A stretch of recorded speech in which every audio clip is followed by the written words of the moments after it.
The story of XRP is unlike any other in crypto. It begins not with a pseudonymous rebel, but with a modest software developer in Vancouver who, back in 2004, conceived a way to move money that can make banks almost optional. Ryan Fugger, who is probably related to Jacob Fugger, that, like the guy, Jacob Fugger is like the richest guy who ever lived, but this could also just be a coincidence. The developer in question launched a service called Ripple Play around 2005. Ripple Play was not a cryptocurrency at all. It was more like a web of IOUs among friends. Fugger's idea was simple. If Alice trusts Bob and Bob trusts Carol, then Alice could indirectly send money to Carol through Bob. Value would ripple through a network of mutual trust lines with no banks needed at all. This was 4 years before Bitcoin's white paper. Fugger effectively envisioned a decentralized payments network based on social trust. He even allowed users to create their own currencies on the platform. However, as visionary as Ripple Play was, it remained a niche experiment on the fringes of the early internet.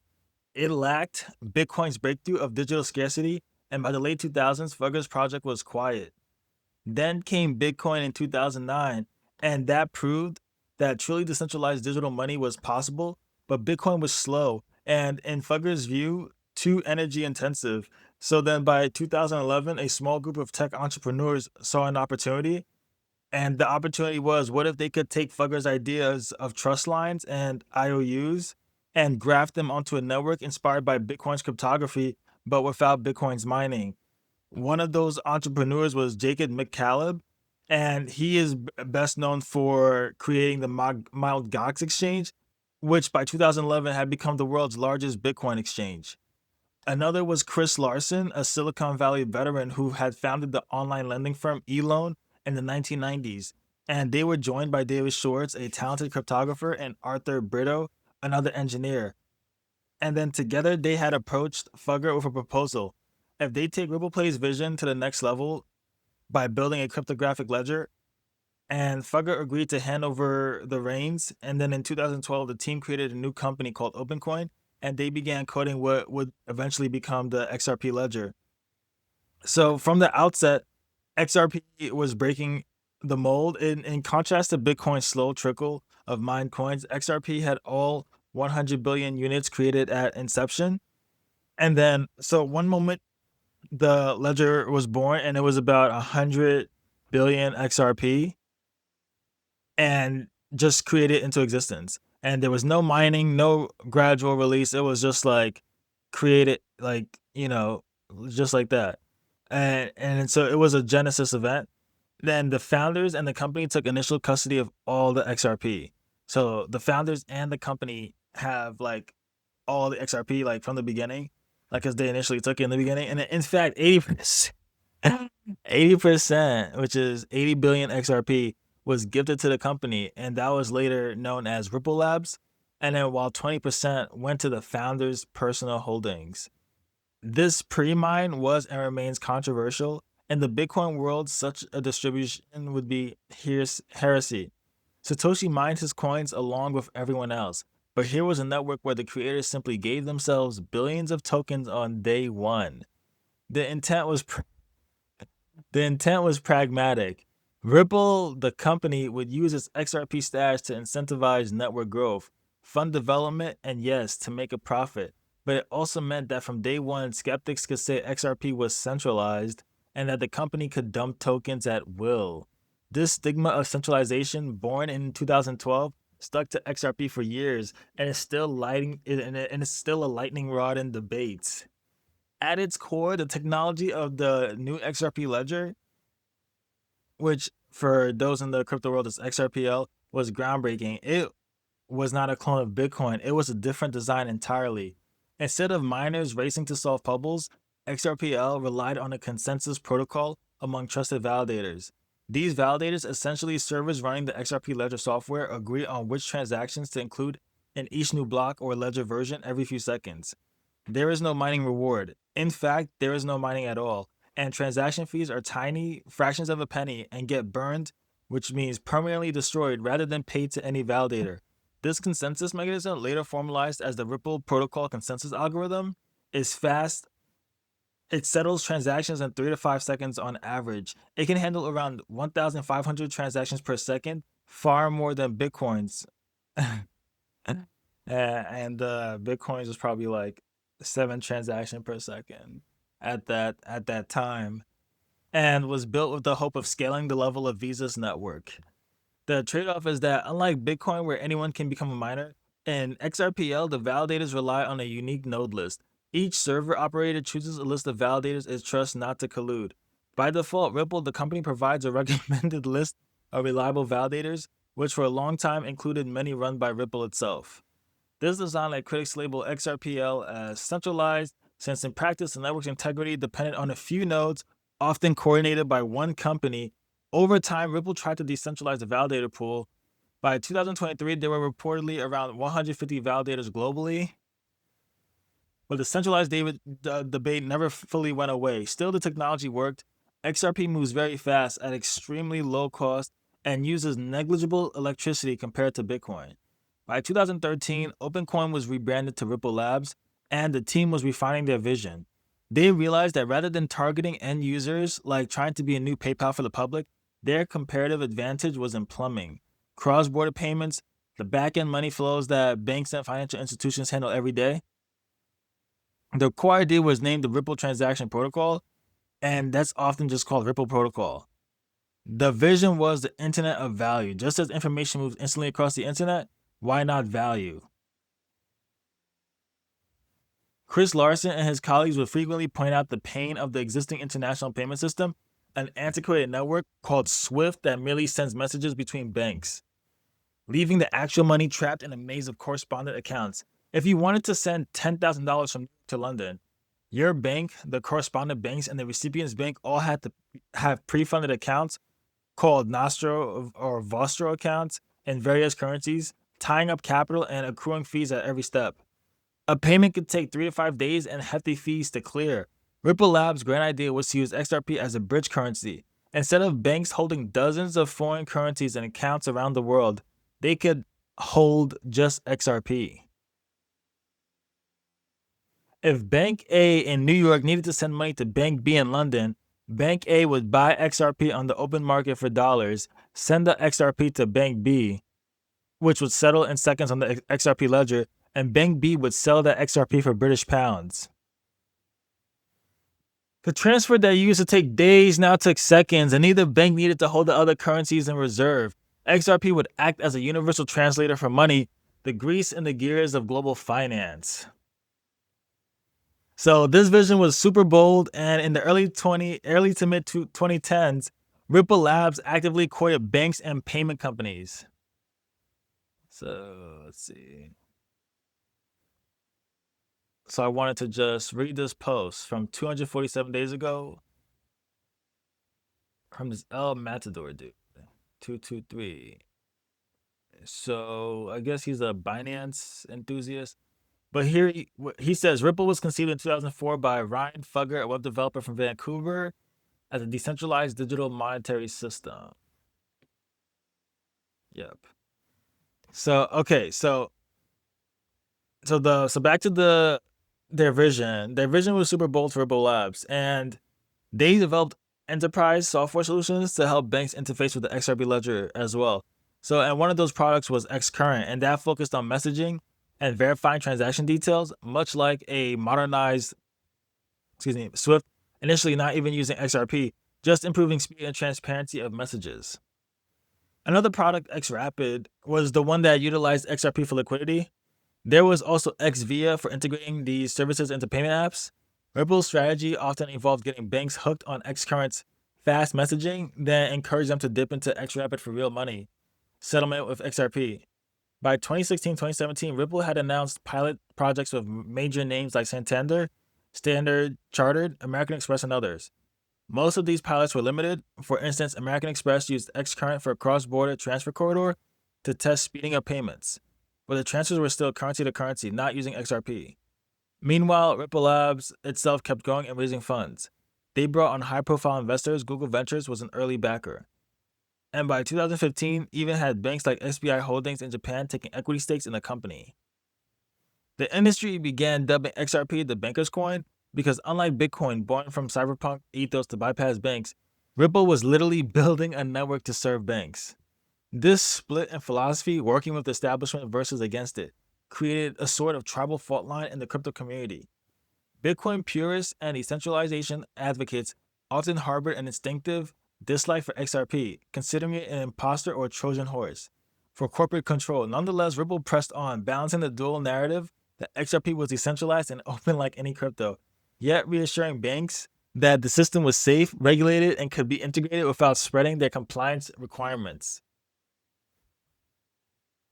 Behind the scenes, internal tensions were flaring. In 2013, just a year after launch, Jed McCaleb, one of the key founders, had a falling out with the team. Jed was a visionary idea man, but also by some accounts, some people say that he had a strong personality. According to David Schwartz, now Ripple's CTO, Jed had a long string of bad ideas that Ripple's board refused to implement. This is what David Schwartz said. And then he said it in some article. Let me see if I can find it. I think it's this one. Yeah.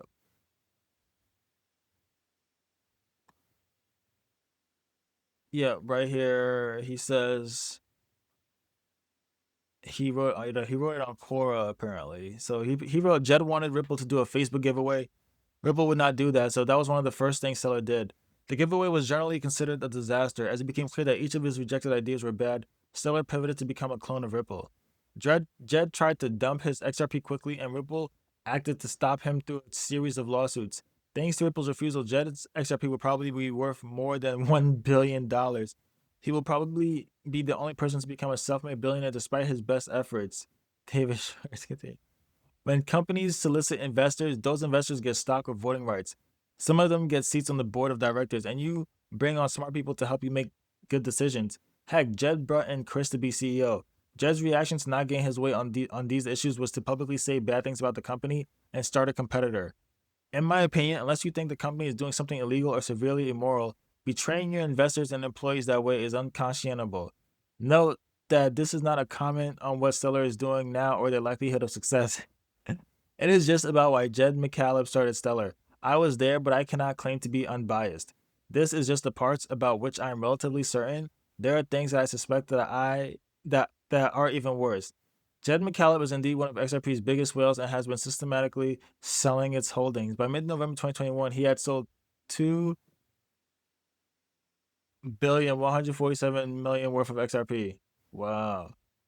So $2,147,000,000 worth of XRP, which was 80% of all his XRP sales since 2016.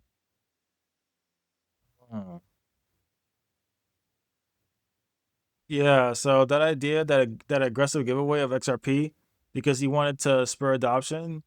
So McCaleb basically wanted to distribute billions of XRP to every Facebook user to kickstart the network effect. The other Ripple executives said no. Giving away that much to random people could tank the token's nascent value or attract scammers. Frustrated, Jed quit the company in 2014 and decided to start a new venture, Stellar.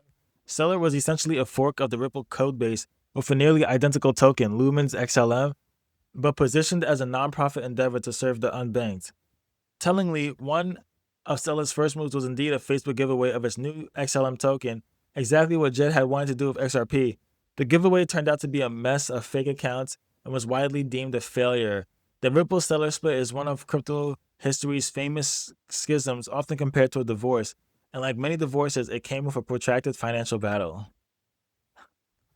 When McCaleb left Ripple, he was one of those founders holding a massive trove of XRP, around 9 billion XRP tokens, roughly 9% of the entire supply. If Jed had dumped all his XRP at once, it would have created the market. Ripple understandably moved to stop that. They reached a legal settlement that placed Jed's XRP in escrow with strict limits. He could only sell a tiny fraction of daily volume per day, with the limits relaxing somewhat each year. Despite these limits, Jed McCaleb became the most infamous constant seller of XRP. Day in and day out. His sales were so regular that the community nicknamed his account Taco Stand, a humorous reference to the public address tag, and tracked it religiously. For years, the specter of Jed selling hung over XRP. So let's find Jed's taco stand.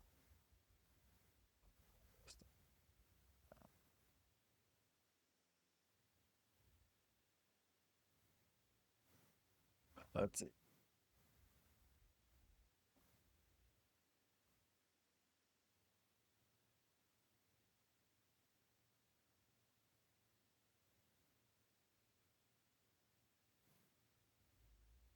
Let's see. Is this his stand? User taco stand assets tokens.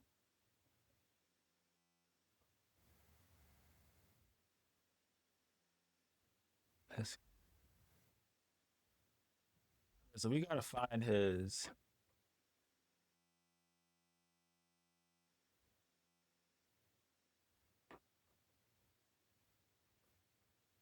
All right.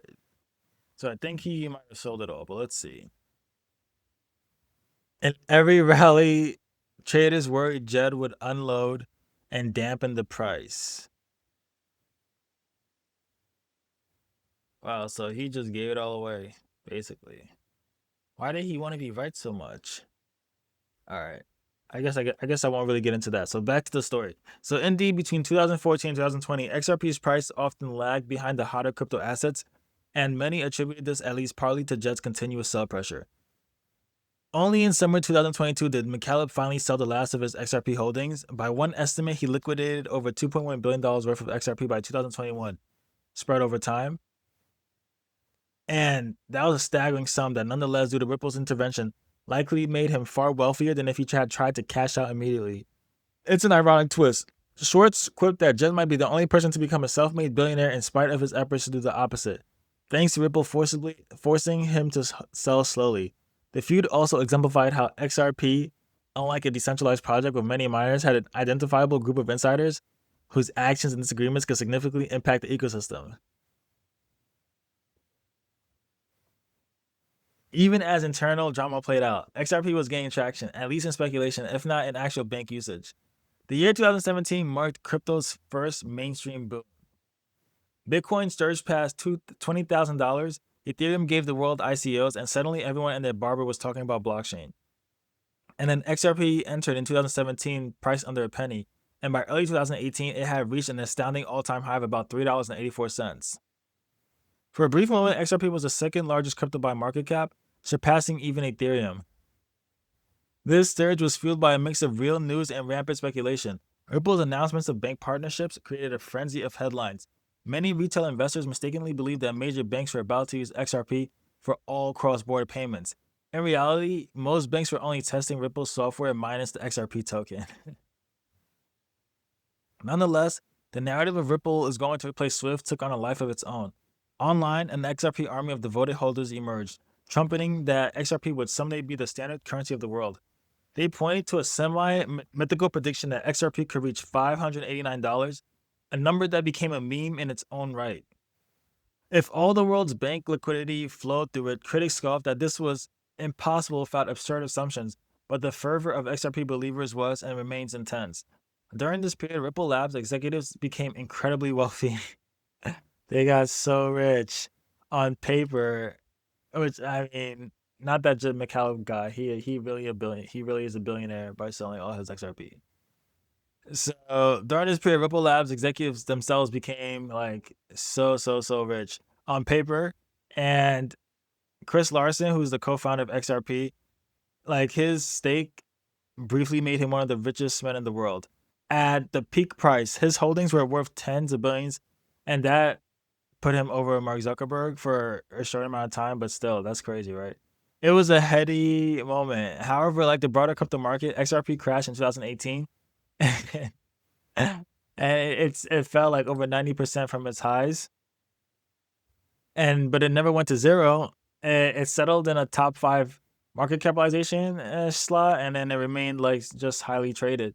One reason XRP did not fade after the 2018 crash is because Ripple, the company, continued to grow and push adoption. They had a war chest of XRP to sell and controlled accounts to fund operations.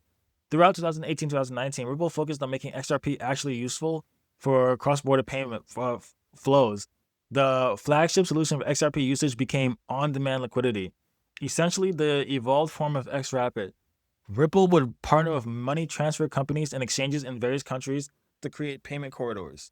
A typical ODL flow worked like this. A remittance company in, say, the US wants to send $1,000 to Mexico from a customer. Through ODL, the $1,000 is used to purchase XRP via a US crypto exchange. That XRP is sent over the XRP ledger to Mexican exchange in seconds and is immediately sold for Mexican pesos, which are delivered to the local recipient. If both exchanges are liquid and the system works, the transfer is near instant and the company did not need to pre-fund pesos to Mexico.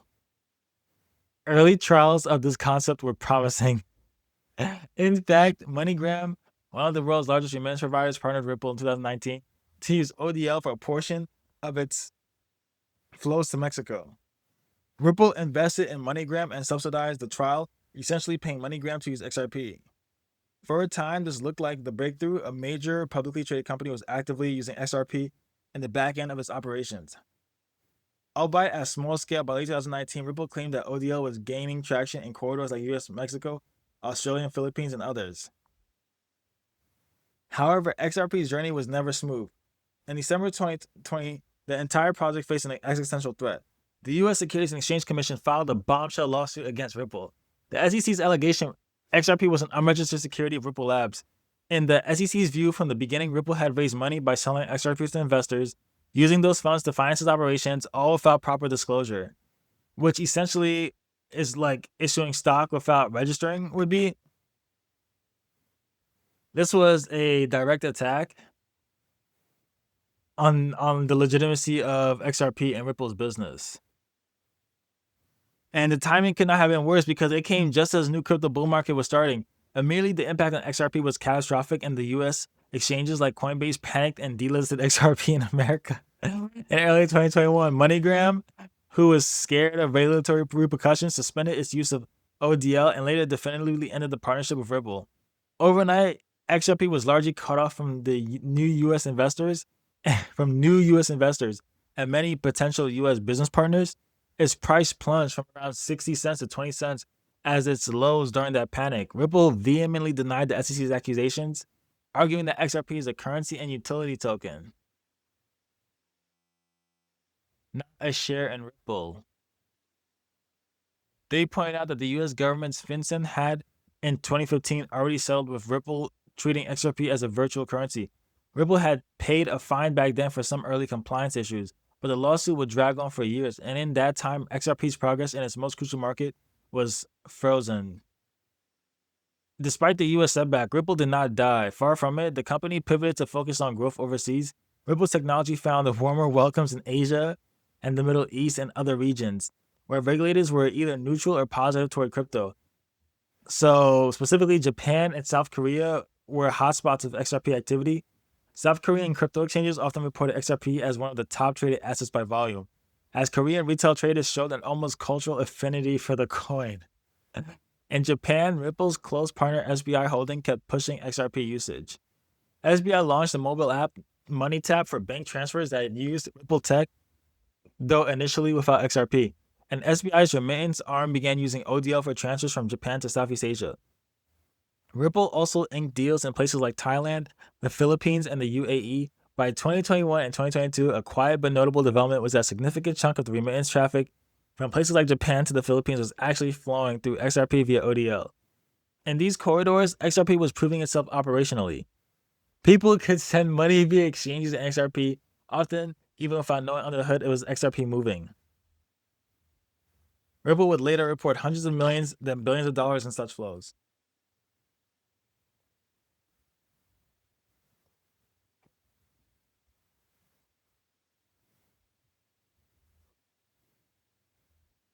Throughout this dark age, 2021-2022, when XRP was ostracized in the US, the XRP community, often dubbed the XRP Army, showed remarkable resilience. Online forums and social media were filled with XRP supporters, sharing every snippet of lawsuit news, clinging to the hope of a victory that could relist XRP in America and send it to the moon once more. As nothing else, the SEC case galvanized the community's mistrust of regulators and the traditional banking system. Ironically, the very thing the SEC alleged, that XRP was a share in Ripple, made many XRP holders feel they were fighting with Ripple against government overreach. Campaigns emerged from public petitions to letters to Congress, arguing the SEC was stifling innovation and hurting ordinary investors. It was indeed a bizarre situation. XRP was functioning and even growing globally, while in the US it was essentially a pariah. Finally, a breakthrough came in July 2023. After 2.5 years of legal dueling, a federal judge delivered a landmark ruling in the Ripple case. In a nuanced decision, Judge Annalisa Torres ruled that XRP is not a security when sold on exchanges to the general public. This was a huge win for Ripple and XRP holders. It meant that XRP trading itself was not a crime, and exchanges could be listed without fear for normal trading.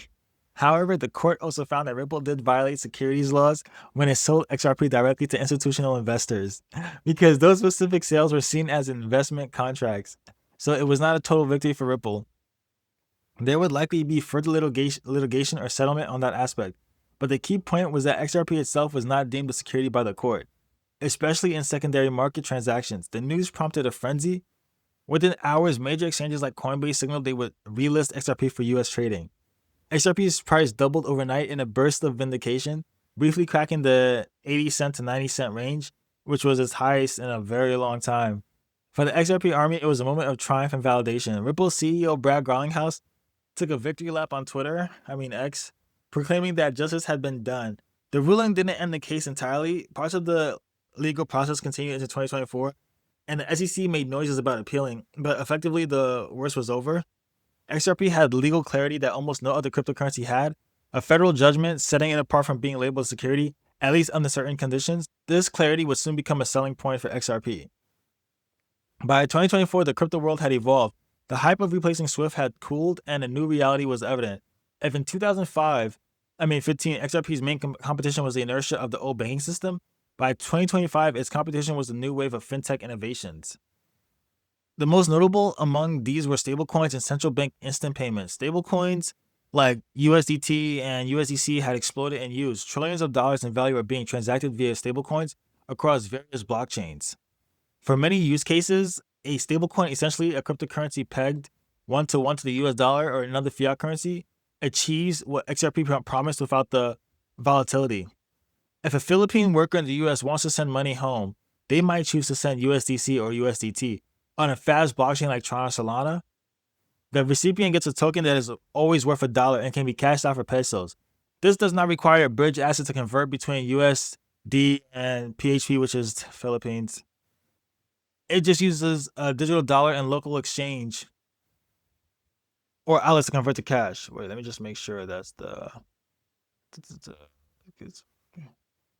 Yep. So stablecoins, in other words, started to encroach on XRP's territory of cross-border transfers, especially in regions where crypto adoption was high. Meanwhile, governments and banks also upped their game. The U.S. Federal Reserve launched FedNow in 2023, a real-time payment system for instant settlements between banks domestically. Internationally, SWIFT introduced improvements like SWIFT GPI for faster tracking of payments, and a number of countries implemented their own faster payment networks.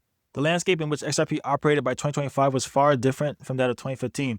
Banks now had more options. Why hold XRP for liquidity when you could hold a digital dollar stablecoin or perhaps just rely on improved fiat networks? This was a sobering question facing Ripple.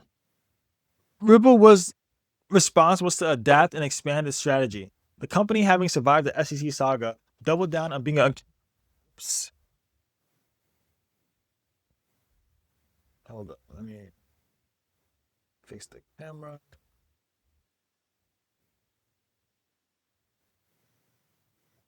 So the company survived the SEC saga, doubled down on being a key infrastructure player in the new crypto finance world. And so in late 2024, Ripple introduced its own stablecoin, Ripple USD, which is a fully reserved stablecoin pegged to the US dollar. Ripple USD was launched natively on the Ripple ledger and in a bridgeable form on Ethereum. The idea was to give enterprises a trustworthy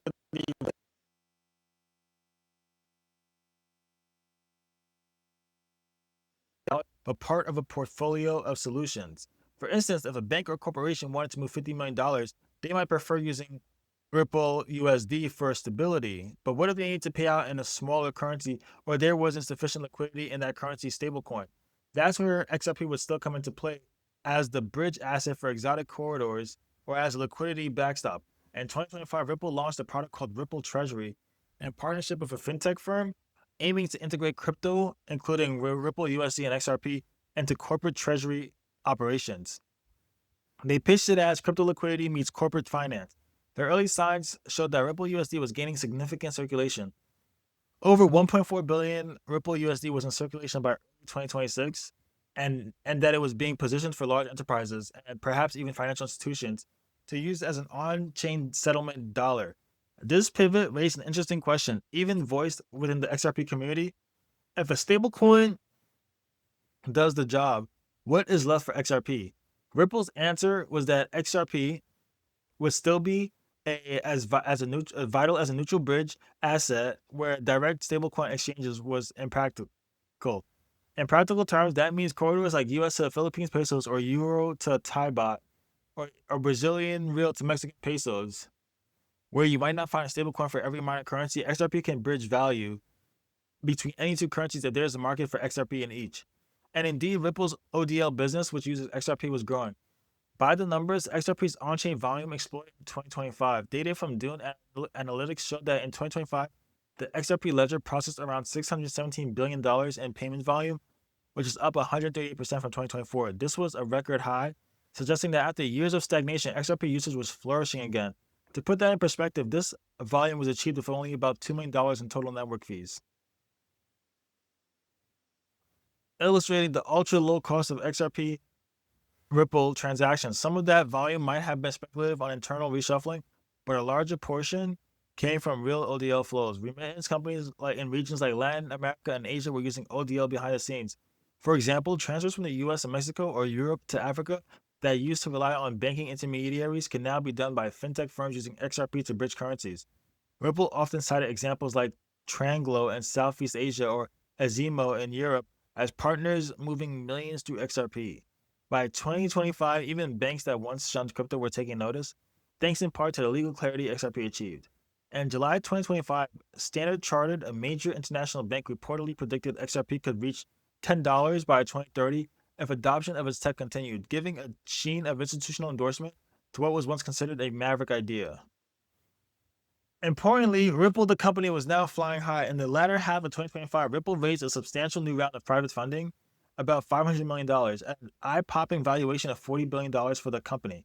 This made Ripple one of the most valuable fintech startups in the US, firmly in unicorn territory and then some. The raise attracted big Wall Street names like Citadel Securities and Fortress, signaling that traditional finance saw Ripple as a long-term player. Interestingly, despite rumors and anticipation, Ripple CEO Brad Garlinghouse stated they had no immediate plans to go public via an IPO. Perhaps they did not need to. They had cash, a growing business, and the freedom of being private. Ripple uses capital to make acquisitions and expand its service. In fact, around 2025, it spent over $2.5 billion on various deals to build an end-to-end crypto finance infrastructure. They acquired or invested in custody solutions, trading platforms, and integrated more with the wider crypto ecosystem.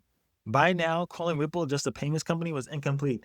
It was more like a mini banking ecosystem with XRP as one important piece of the puzzle.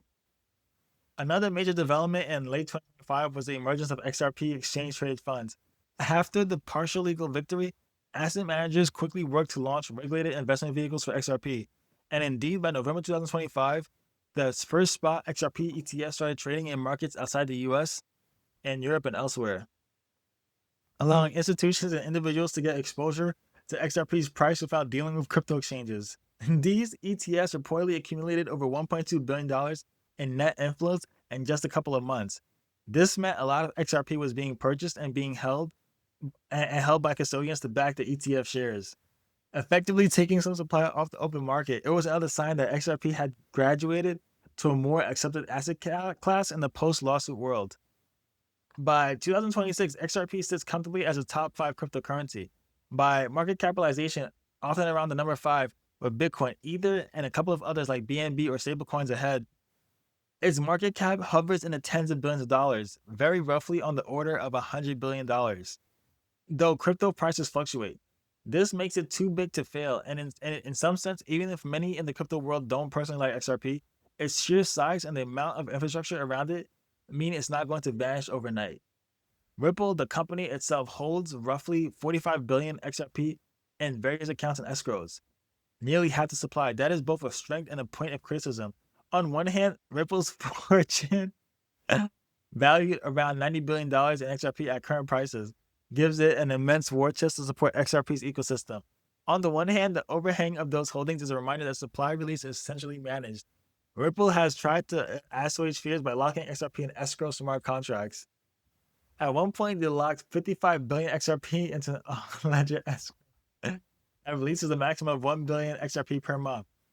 Any unused portion each month can be re-escrowed. As of late 2024, about 38 billion XRP locked in escrow, meaning Ripple had been releasing and using some portion over time. This mechanism ensures predictability. Ripple can't suddenly flood the market, and in fact, mostly sells XRP in a pragmatic measured way each quarter, typically to institutions or to support ODL liquidity.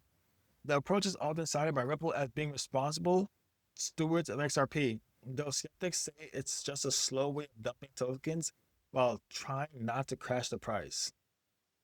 Beyond payments, the XRP ledger itself has also evolved.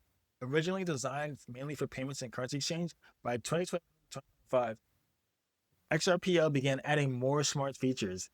In 2022, the community approved an amendment to support NFTs on the ledger, allowing XRPL to tap into the digital collectible craze.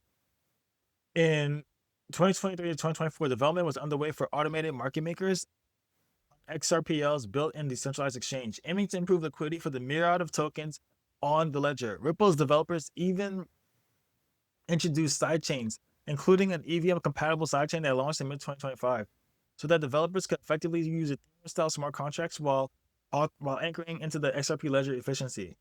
These moves are partly driven by competition. If XRPL remained too static, it risked obsolescence as newer blockchains with versatile DeFi ecosystems took center stage.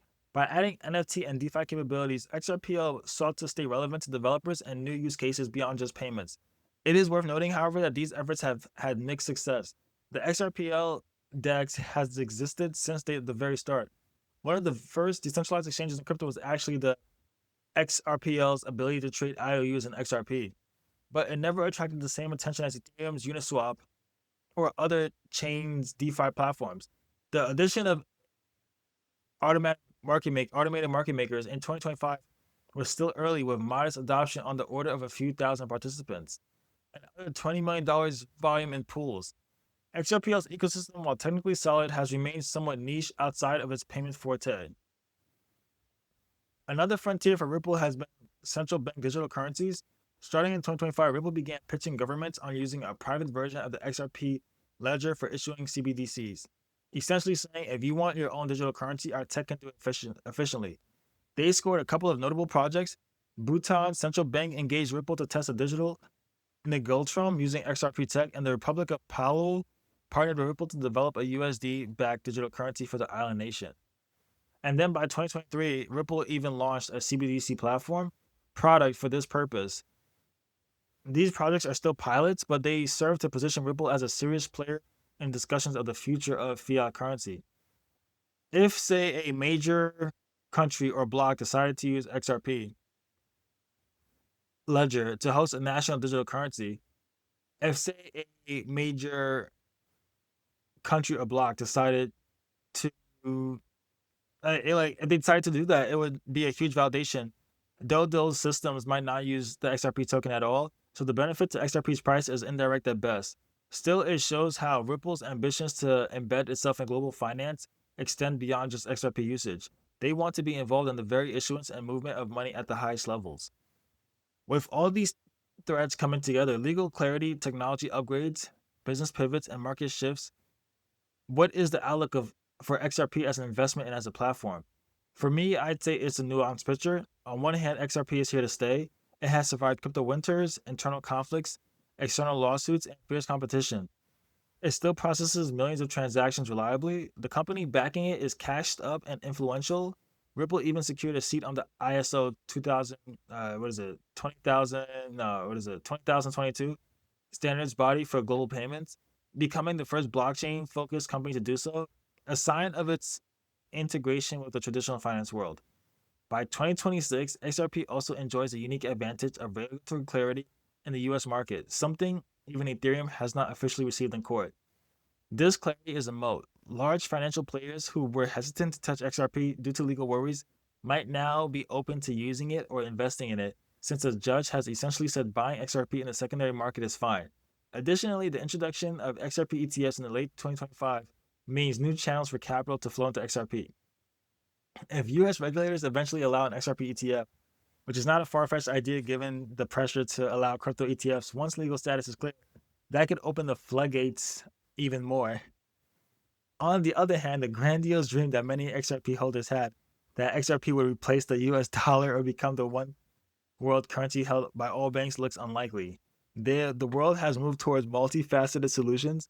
Banks might use XRP as part of their toolkit, but they are equally, if not more, interested in stablecoins or their own digital currencies. Ripple itself has implicitly acknowledged this by launching RLUSD and focusing on integrations that don't rely exclusively on XRP. In a scenario where global finance runs on Ripple's rails, in 2030, one could imagine a lot of value moving in stablecoins, like Ripple USD or tokenized deposits with XRP being used in the background primarily when liquidity between less common pairs is needed. If that's the case, XRP would still have enormous transactional throughput and by extension some value, but it might not capture value commensurate with all the money flowing through Ripple's networks. This is the classic equity versus token dilemma. Ripple, the company, might thrive with its software, stablecoin, and services, while XRP, the token's price growth, is more modest, reflecting utility rather than speculative frenzy. For example, if XRP is mostly used as a transient bridge asset, banks and companies will want its price to be stable, not skyrocketing. High volatility is a bug, not a feature, for a bridge currency because it adds exchange risk. Ripple has tried to mitigate volatility risk by sophisticated trading programs and even by issuing a stablecoin. But fundamentally, if XRP's price 10x's quickly, it can disrupt the very use cases Ripple has built. Thus, future XRP rallies might be more tempered compared to the wild 2017 spike, driven by gradual increases in real demand rather than solely hype. Okay, so thanks everybody for joining. For those who don't know me, I guess I should have said this in the beginning, but for those who don't know me, I'm Alpha Llama Cripple, Alpha Llama Crypto, and the way I do things is that we're gonna pick crypto token to talk about. I'm going to prepare something to say about it, and then I'm gonna talk about it with everybody here. Uh, Circle back to it at some point, and just keep moving on with like the other cryptos in the market because there's so many in like the top 100, for example, and in the top 10 that really there's just like so much curiosity from me about it, and I'm sure that there's other people who are curious as well. So my goal is to just go through like all the crypto and then just see like what's up with every single one of them. So yep, so that's what I'm doing. So anyway, so back to what I was saying. So from an investment perspective, many analysts see XRP as a more mature, perhaps lower upside but lower downside asset now. It's definitely not a get rich quick token. The days of going from half a penny to $3 are past. But it's also not likely to turn to dust, as some competitors or critics often insinuated. There's a saying in crypto: never bet against the XRP army. The community is steadfast holding and promotion of XRP has kept it in the top ranks for a decade, which is a remarkable feature amid so many coins that have come and gone. Moreover, XRP serves a niche that, while narrow, is still substantial. Cross-border payments is a multi-trillion-dollar industry. Even a small piece of that flowing through XRP can support a large market cap. By 2026, we have tangible evidence that this is happening. Hundreds of billions in XRP payments per year. Major financial incumbents in intent and even talk of using XRP for interbank settlement alongside traditional systems. However, one must also note the risk and unknowns. Regulation is a big one. While the SEC case outcome was positive, the regulatory climate globally is always shifting. Governments could impose new rules on crypto liquidity. Banking partners could be fickle. Competition is another risk. Could a better technology come along? Like what's up with Jet Mechanics' Stellar, which is a clone of XRP. For instance, Stellar Jet's project continues on as a competitor, though it has not achieved Ripple's level of commercial success. Other blockchain networks or even Swift with a new system could eat into Ripple's markets. And if, say, the major central banks create a network of interoperable CBDCs, the need for token bridge like XRP could diminish for larger economies.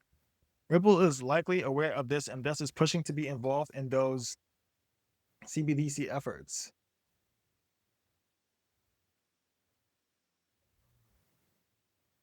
I guess I have to log in, so we'll just start at the top. In summation, XRP has evolved from a radical idea in the Bitcoin form into a cornerstone of crypto's intersection.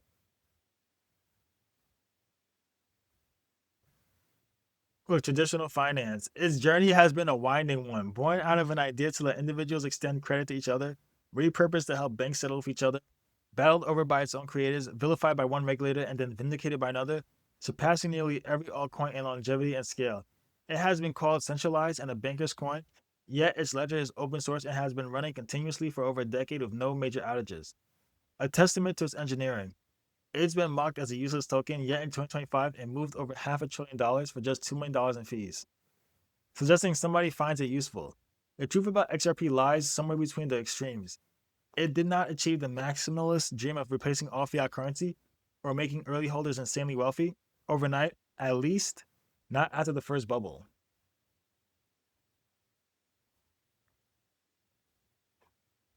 Yeah, so just